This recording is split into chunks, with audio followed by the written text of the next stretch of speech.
Hi everyone, we're here on the Ananda Rose YouTube channel. You're here with me, Kirsty Marie, with our Neurodiversity Controversy segment where we talk about all things neurodivergence, neurodiversity, and we look at it from all the different angles and how we can thrive in our lives. And here today with me, I have Frances Clare, and she does a number of things, but the kind of unifying factor that we're going to talk about today is ways to better organize your life and your home so that you feel in control of your life in a sense. And so, you know, I think it's pretty clear how this relates to neurodivergence, particularly ADHD, unless, you're like me and you're super organized already. I'm lying. I've always been well known for being quite messy and random and flaky. So this is a really useful conversation for me as well. So welcome, Frances. Well, thank you so much for that introduction. I'm so happy to be here and to be like chatting with you today. Because for me, organizing and changing my environment has just been such a powerful tool that I've developed really gradually in my own life, like even starting as a teenager. And it's become something that I love doing. It's a real passion of mine, just helping other people to see that they don't have to declutter their home. They don't have to be a minimalist. They can do it in a way that works for them and supports their unique personality and their lifestyle so that they can experience more relaxation, more joy, more time, like being able to get out the door without feeling so much pressure and so much like rushing around and trying to find things. Yeah. What? Yeah, I really love that personalized approach because I know a lot of people who are neurodivergent are like, but I really love my stuff. I'm so attached to my stuff. And so it's probably a really frightening proposition to have someone come in and be like, mm. Too much stuff. And sometimes there is too much stuff, but it's about that personalized way of looking at it. How is it going to suit your life? And so you've touched on how this helped you early on, but I'd love to hear more about what inspired this journey, how it's evolved a bit along the way. Yeah. Yeah, well, thank you. As a kid, I always used to organize my room. I used to rearrange it.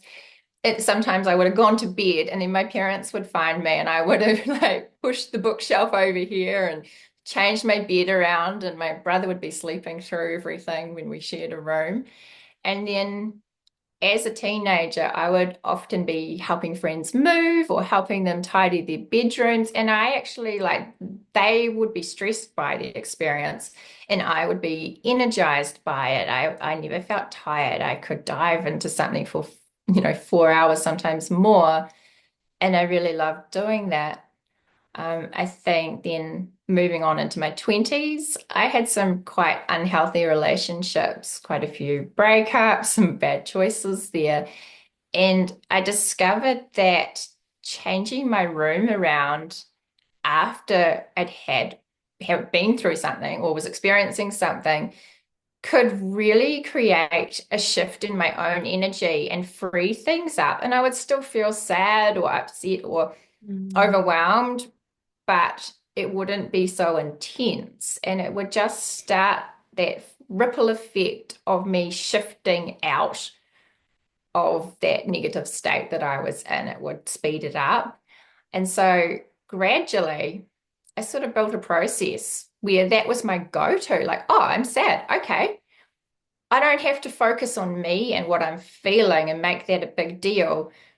I can just move around my environment, redecorate my room or something, Mm. and that's going to change how I feel. So I don't have to fix me. I can just change a few little things around my space, maybe put up a new picture. That's the first thing I see when I wake up in the morning, and that will create a ripple effect throughout my day. Wow, yeah, that's so interesting because it's like a way of resetting. Yeah.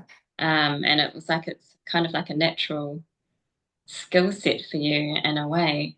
And it's so interesting to have those two different perspectives because we tend to focus so much in the areas of, you know, spirituality and self-development on the internal experience. But our environment is so helpful potentially in assisting us to shift the internal and as you kind of touched on, to help us not to ruminate so much because we want to shift, but we don't want to just loop around and what's stuck and what, you know, what we want to change that hasn't changed. And so then we just create it again. So I can see how that's really potentially quite powerful, especially if It's you're someone who tends to have, you know, like kind of overwhelming piles of stuff everywhere. This is a great. very common sort of ADHD thing that people call it doom piles. And I'm like, oh Yeah. yeah, yeah, I definitely get doom piles. And even when I try not to, they start to creep up. So I have to go through periodically and be like, okay, I gotta attack the piles and just get rid of them again. Because it is really kind of distracting. Um, And yeah. And it wastes time because I'm like, I don't know where that piece of paper is. I have lots of bits of paper. Yeah. and that's normal. That's life. Like we are busy. We are Mm. so overstimulated. I can't remember the statistic, but there's a statistic where it's like the number of stimulus that we receive in one day is like equivalent to years or decades of our grandparents' life. So when you think about it in that Mm. perspective, it's no wonder we've got doom piles of paper and we're just so chronically overwhelmed in our environment. It's not that Mm. something's wrong with us, it's just how we've evolved so quickly, say, over the last 100 years. Yeah, that's right. And now we have the you know, the phones pinging and the notifications and the and all of those things can be really useful in moderation. You know, sometimes you use technology to help you organize your life. Um, but again, it's like how do you keep it manageable so it's not just like a wave crashing. Yeah. Yeah. Cool. And I And so, reckon to, sorry. yeah, no, it's all right. Yeah, go, go. I was going to say, I had a client a few weeks back, and she has very strong attachment to her possessions, like you're talking about. And her brief was she really didn't want me to let go of anything for her. She just wanted her spare room organized so that then, like, each box or each space was something that she could tackle one box at a time. So I went through everything. I organized it into like items. I labeled everything really clearly. I made it so it was attractive and accessible for her. And I didn't get rid of anything, maybe like one rubbish bag that was literally some old cardboard boxes and bits of plastic, that kind of thing. But Mm. none of her possessions were gone. And that for her was so comforting because it's really scary when you feel like someone's going to come in and tell you have to part with things that have stories and memories and maybe some meaning you're not even consciously aware of. Mm. Yeah, yeah, that's right. So different strokes for different folks. Like, for example, I am quite good at getting rid of stuff, but I have Yeah. family members who are maybe not so much. But then where I struggle is I've got, with the stuff I've got, arranging it in a way that is sensible. And Or, you know, functional, yeah. efficient. I'm not naturally a systems person. It's really, and I appreciate that it's very helpful. It's very boring to me. Yeah. It's very hard for me to actually think about like how would this flow in a helpful way? How could I store these things? How should I label them? What could I put it in? So yeah, and I'm sure you can help people with all those different facets if that's, you know, their particular area where they feel stuck. Definitely can. And I think it starts with taking a step back and looking at how you're actually spending your time. Because often we have all these items in our space and we don't actually use them. two, we don't look at them and feel appreciation or feel like it lifts our energy. They're Mm. literally just there.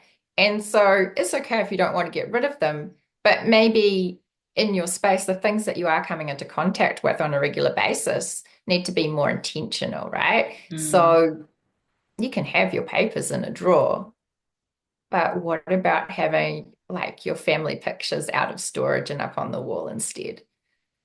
It's those Mm. little changes. Like I actually need to put the photos of my grandma up. Like I don't have them out. And why not? Why are they, why are they just sitting there? It's actioning those things that you know are going to make your space feel better and removing things that stress you out. So for me, my downstairs, the kids are allowed to bring their toys down, but then they go in a basket and they go straight back upstairs because I just about break if I am trying to get ready in the morning and I've got three young children screeching everywhere. And then all of these items are overstimulating me and my brain.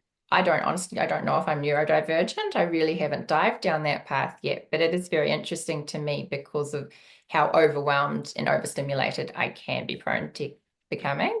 Mm. Yeah, there tends to be those kind of two camps in a way, the people who just have a stuff explosion everywhere. And it might be, yeah, a little bit distracting, but they don't really care. And the people who are like, I can't concentrate until everything's clear and tidy, and I fall into more of the stuff explosion. But yeah, I've gotten better over time.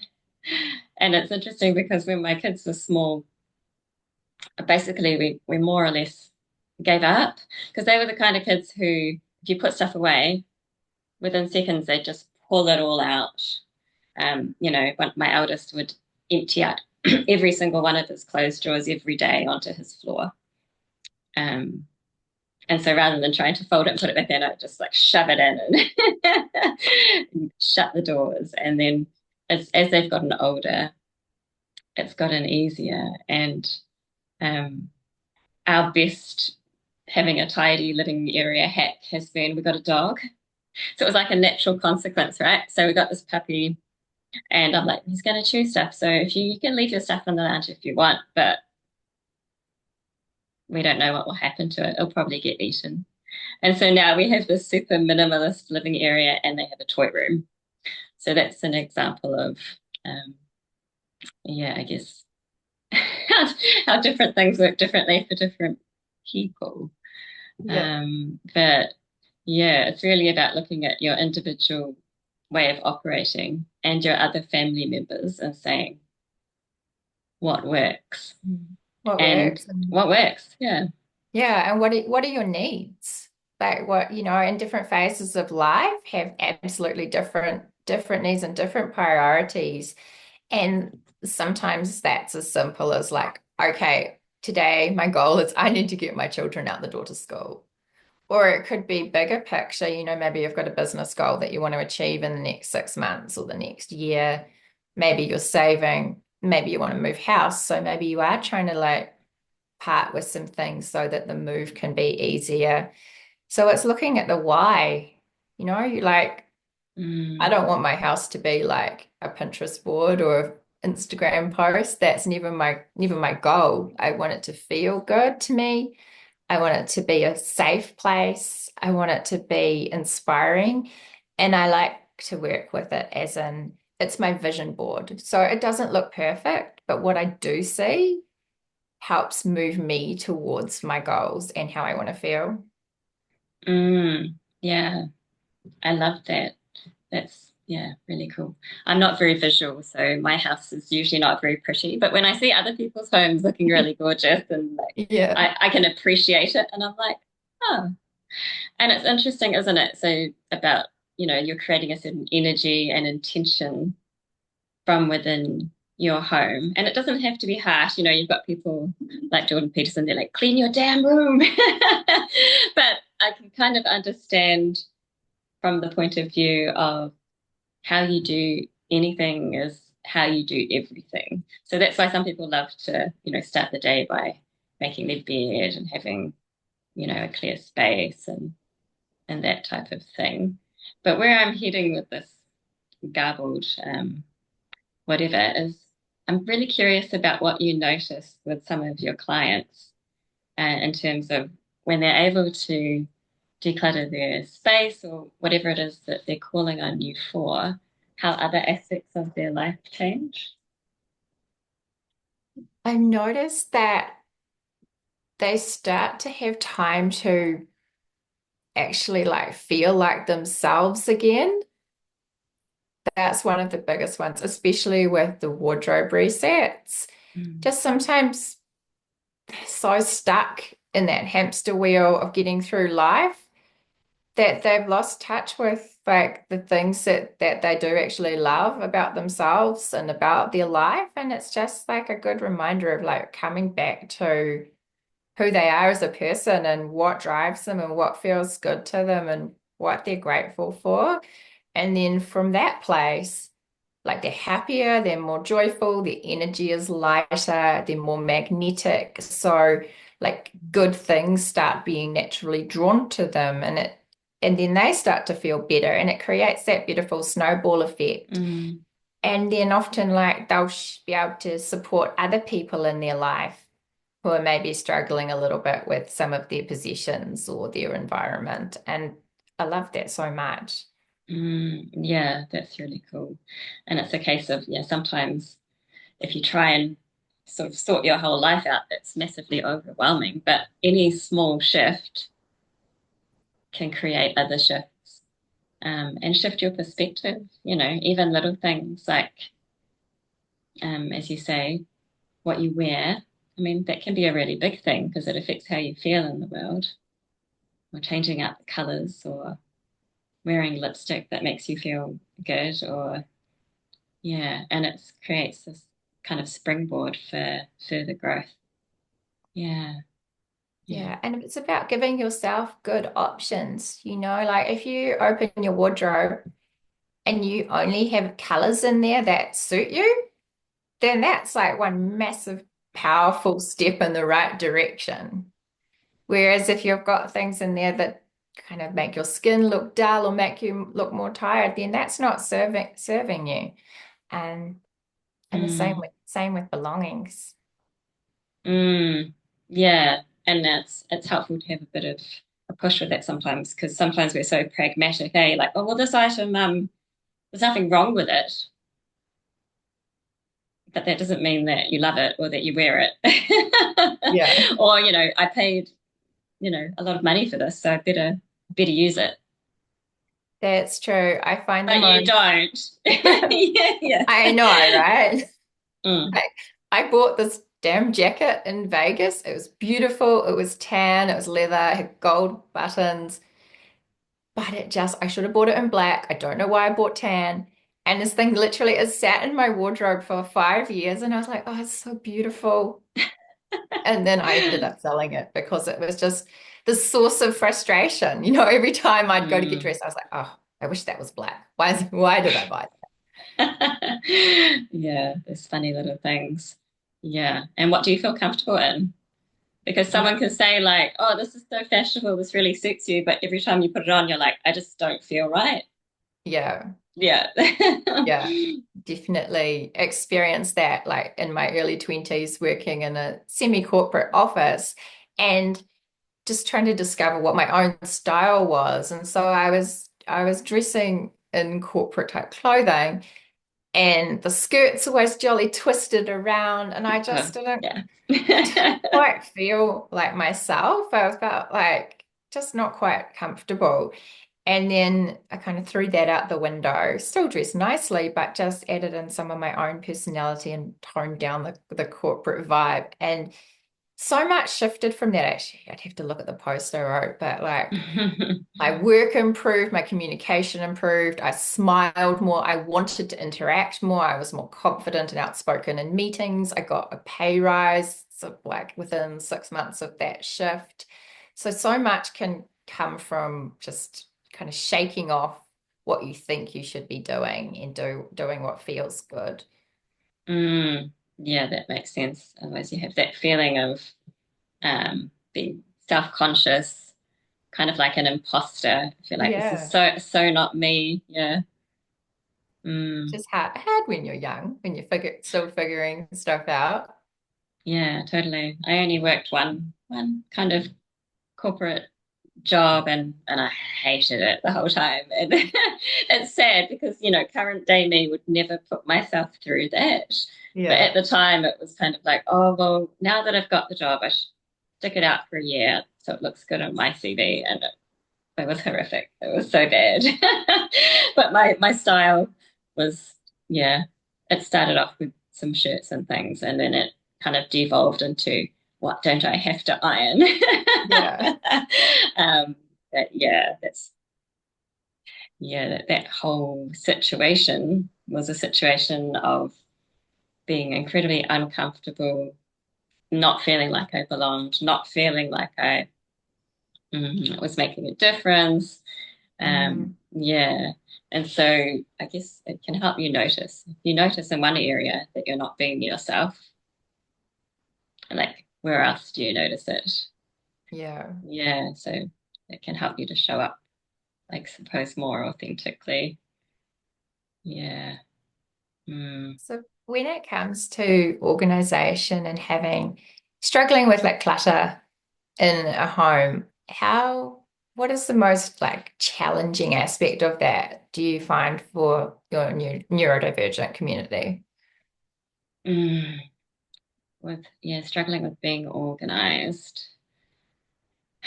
There's a bunch of things. So, the executive function can be not so great in lots of ways. For me, I find it kind of tricky to visualize an outcome. If that makes sense. It's like, Yeah. yeah, it would be great to be more organized. And then I'm like, but I'm not really sure how that would look. So for some people, it's that. It's very often feeling just super overwhelmed. Yeah. Yeah. So that kind of anxiety or overwhelm, not being clear on how to break a job down into chunks in order to get it to be more manageable. Of course, with ADHD, everyone talks about dopamine and struggling with the motivation to do things that aren't what you're passionate about. And you know, most people aren't passionate about organization. Some people are, Yeah. but a lot of people are not. And so it kind of falls down the to-do list. So, Even though like if I did this thing, it would make other areas of my life easier. so I like Mm, to be organized in the most simplistic way that doesn't actually require a lot of work going into staying organized because that's not fun. mm, I just like stuff to be so, so simple. Like as basic as like I put my washing in the washing machine. I tend to use the dryer instead of the washing line because then I chuck it in the dryer and then I get it out and I fold it. It's like very rare that I create a laundry mountain for me because I know that doing that just streamlines everything and makes it happen so much faster. mm. Yeah. Yeah. Simple is good. Yeah. Yeah, because I'd say the overwhelm is a very real thing. Obviously, distraction. Like, Uh, oh, yeah, I was gonna take the washing out of the machine, but then something happened over there. yeah. And then, yeah, I know it's quite common with neurodivergent people like to do the same load of washing maybe 3 times because you keep forgetting about it and then it smells stale. Yeah.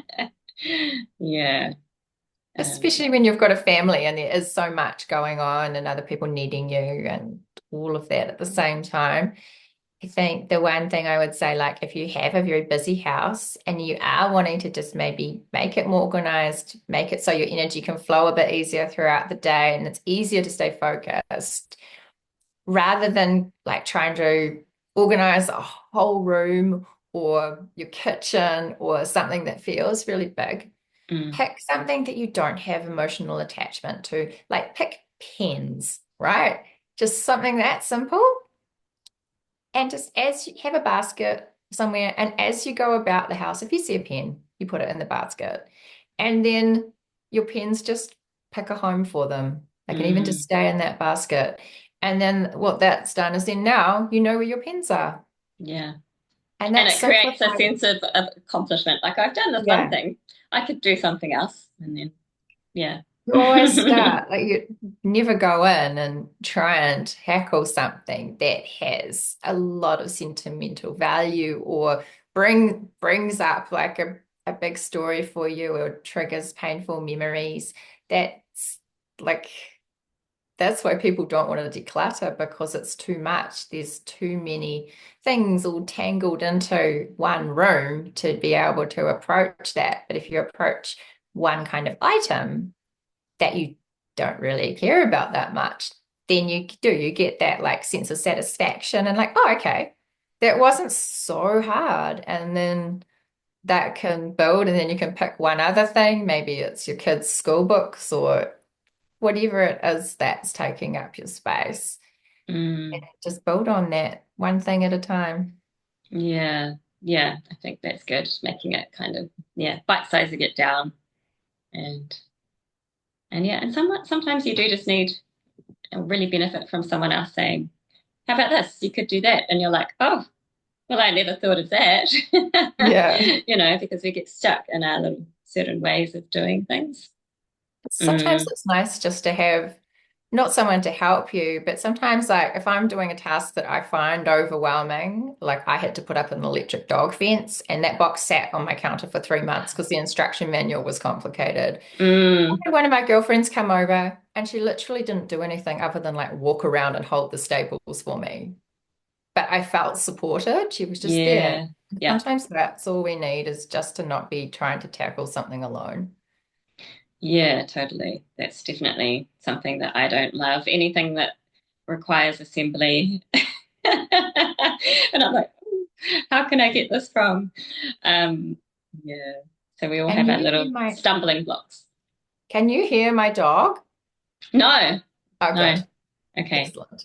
Is she, yeah, trying to get out of the electric dog fence? No, she's at the back door and she's whining. I said, let me in. Oh, Yeah. puppy. If you need to go let her in, that's fine. I might just quickly. It's quite loud. Yeah, I quite often have to pause things to move the dogs, let them in, let them out, help a child. That's life, isn't it, with a family? And so I am going to ask Frances when she comes back. Here she is now. I'm just, No. yeah, just talking to myself. Hi, puppy. um, and so obviously, often if you are sensitive, neurodivergent, whatever it is, one or multiple members of your family may be as well. And so I'm wondering if you have any tips or perspectives on, say it's your kids, they're super messy, you're not naturally organized yourself, and you think, okay, how can I encourage my children so we can do this together and we're not rubbing up against each other? You want to make it fun and you want to make it Oh, easy for them. Like yeah, if it's hard, then you're going to get resistance. of No course. one likes no one really likes being told what to do. Mm, And so if it's already a struggle for you and then you're saying, you've got to tidy up, you've got to put your toys away, then they're naturally just going to push against that. But if you've made it simpler for yourself by maybe having half of their toys away, so you're rotating them, then it's simpler to start with. And then you just have a basket and you can play a game of throw it, if the toys are okay to be thrown, you can throw them in and see if you can all get them and how many you can get in the basket. Make it fun for them, like make it a race, set a timer.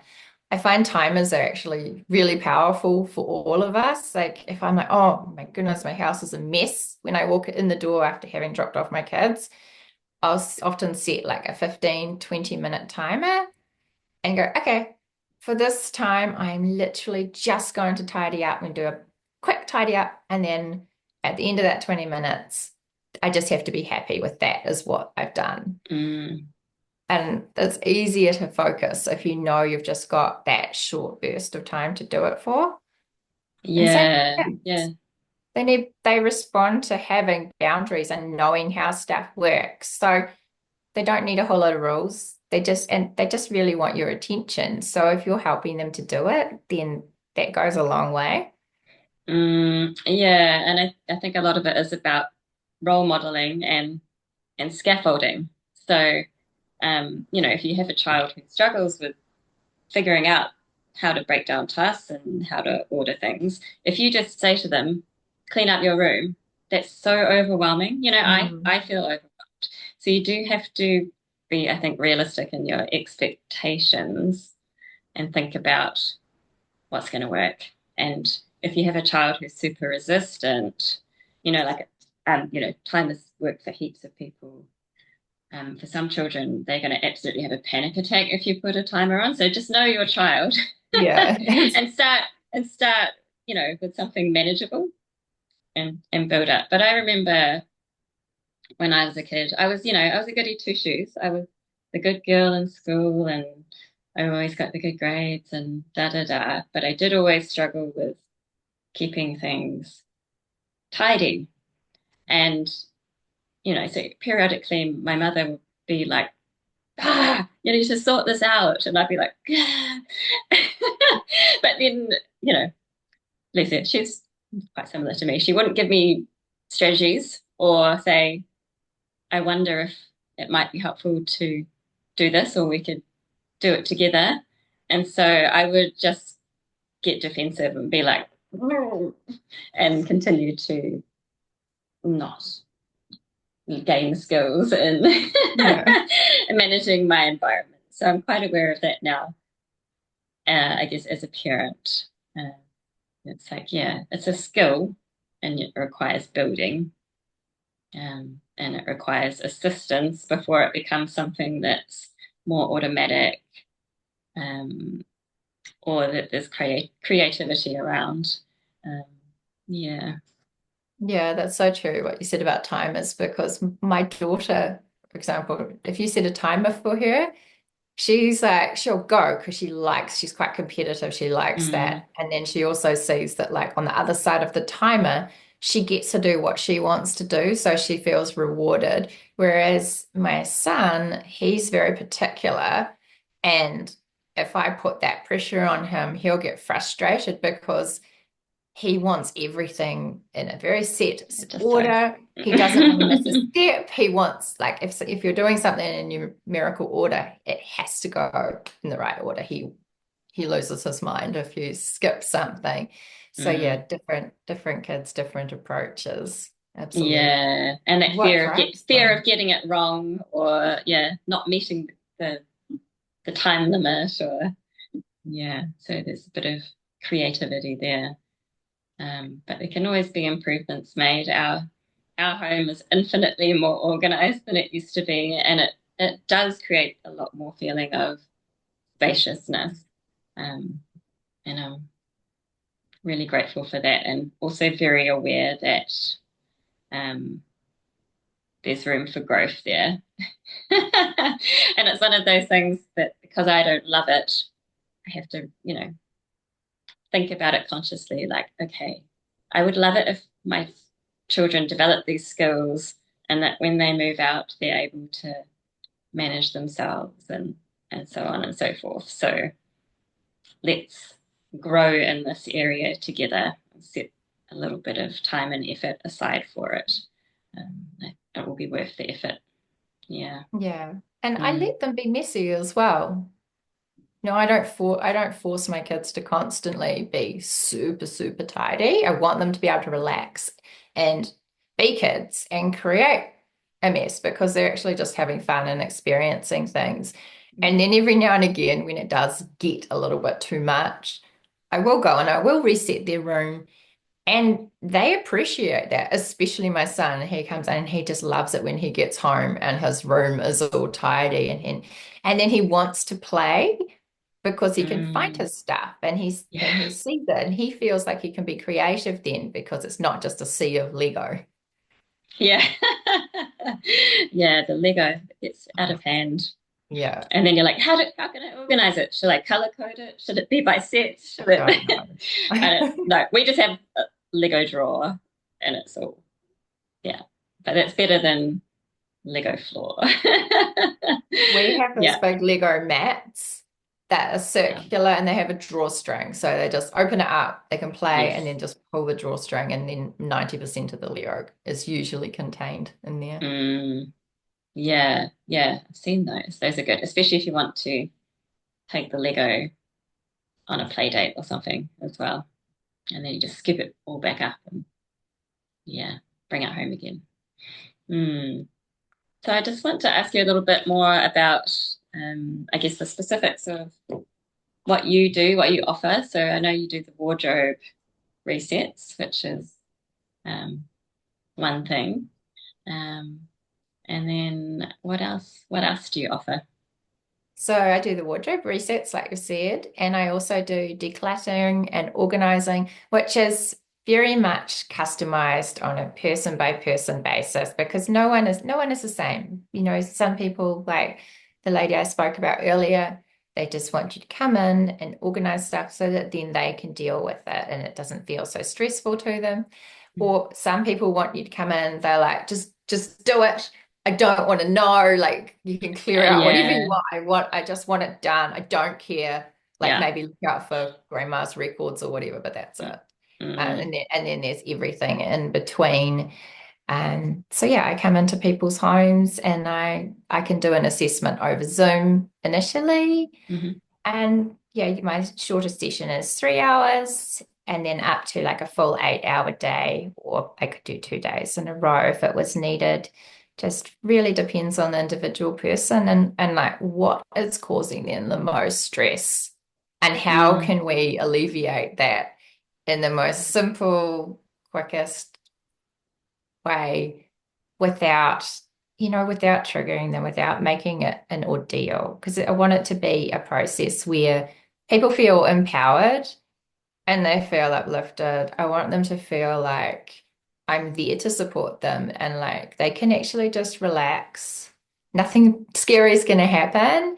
And afterwards, they're going to have a deeper understanding of how it got like that and how they can make little shifts and maintain things so that their life gets to be a little bit easier moving forwards and taking stock of what's coming into their home, the why behind it. Because mm. if we can, stop what's coming in, then it just makes it that easier to maintain your house without so much stress. Yeah. Sometimes stuff just seems to appear, doesn't it? Yeah. Especially with kids Yeah. because You're like, friends where's and this come family are like, from? yeah. Yeah. I'm like, oh, that makes sound. Yeah. Like, get it I out of. know, because I was one of these moms. I was like, I'm gonna have everything's organic and it's wooden, and then I'll be like, where has this plastic monstrosity even appeared from? And yeah, and then it makes noises and it's got like bits that break off, and Yeah. yeah. Um, but there's always ways to reduce the stress levels, and I think that's such an important thing that you're emphasizing. It's about making your life better. It's not about someone coming in and judging you and shaming you. And, you definitely don't have that energy. It's like, how can I No, not at assist? And all. then, yeah, how can this energy shift into other areas of your life and support you? I think that's so cool. Yeah. Um, yeah. And I, No. the whole Marie Kondo thing, Yeah. does it spark joy? I think it was really gratifying for parents around the world when she admitted that she didn't use her own method so much anymore once she had children. Yeah. Like it wasn't as clear. And all of us were like, we knew it. We knew it. Yeah. So it's like, yeah, making allowances for the messiness of life, but still creating things to be in more ease and flow and support you. Yeah. I mean, my kids are messy. I had only my daughter was home yesterday, and so I had her doing craft, and like my table is still completely covered with crafting materials, which I wouldn't usually do with her little brother's home, but because it was just her, like that's cool. And I haven't bothered to tidy it up yet, but I will before the destroyers get here. Yeah, because who knows where that craft stuff will end up. Yeah. Yeah. Yeah. Super cool. All right. I don't know if I'm inspired to go and declutter, but maybe I am. Maybe you are. Well, No, maybe. no. I know. I really liked the way you framed it. Like you can just shift little things. Doesn't have to be overwhelming. Yeah. Maybe then don't declutter. Maybe highlight something that like helps tie into you're a businesswoman, you've got goals, I assume, for the year, like your vision. Find something that's special to you that ties and connect it to that vision and put it somewhere where you're going to see that every day, like maybe on the shelf in your bathroom. So when you're getting ready, you see that, or have it directly opposite your bed. So that's the first thing you look at, like a powerful quote that ties you back into who you are and what you're doing. So on those days where like you just feel lost or your reflection is like you're like, who is that person? You're like, oh, that's right. That's who I am, that's what I'm doing. And it just helps to ground you.